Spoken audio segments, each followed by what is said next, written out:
YTN 뉴스라이더와 함께하고 계십니다. 새벽 4시 첫 차를 기다리는 승객들입니다. 노선이 어떻게 되더라. 정류장에서 흔히 볼 수 있는 익숙한 뒷모습이죠. 바로 한덕수 국무총리입니다.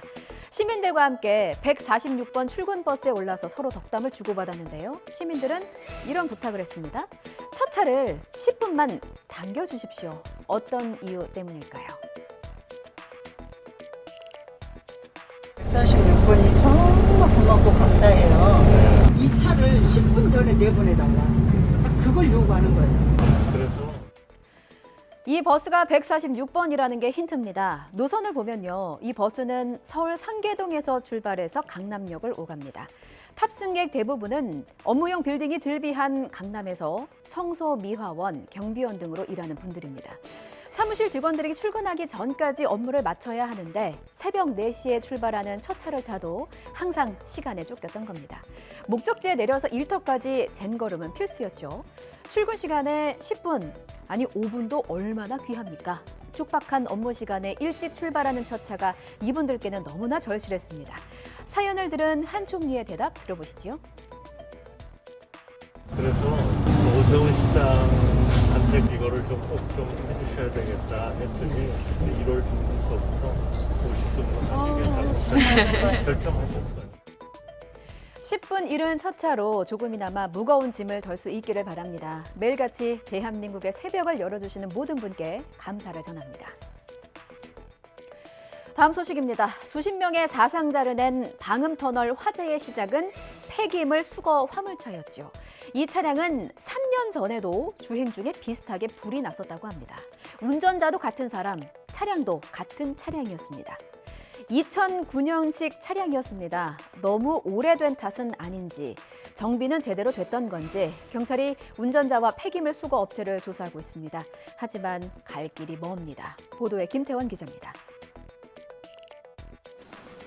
지난 2020년에도 역시 제2경인고속도로에 있는 요금소 근처를 달리다 불이 났던 것으로 확인됐습니다.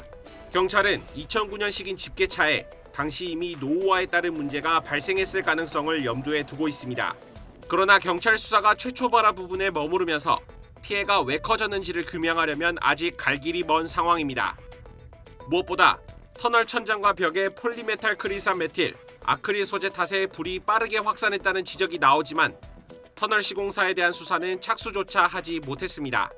긴급 상황이 발생했다고 알려서 차들이 추가로 터널에 들어가지 못하게 막는 차단기가 화재 당시엔 왜 목통이 됐는지도 밝혀야 할 부분입니다.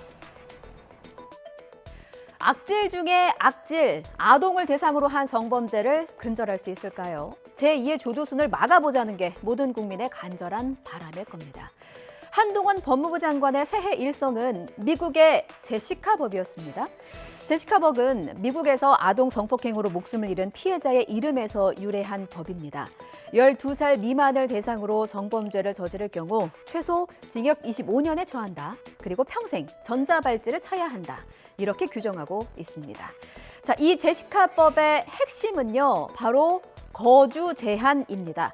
플로리다주의 경우 아동 성범죄자는 출소 이후에도 학교 등으로부터 300m 이내에는 살 수가 없거든요. 이것을 한국의 현실에 맞게 도입할 수 있도록 검토하겠다는 겁니다. 이 연구 아주 환영합니다. 김다연 기자입니다.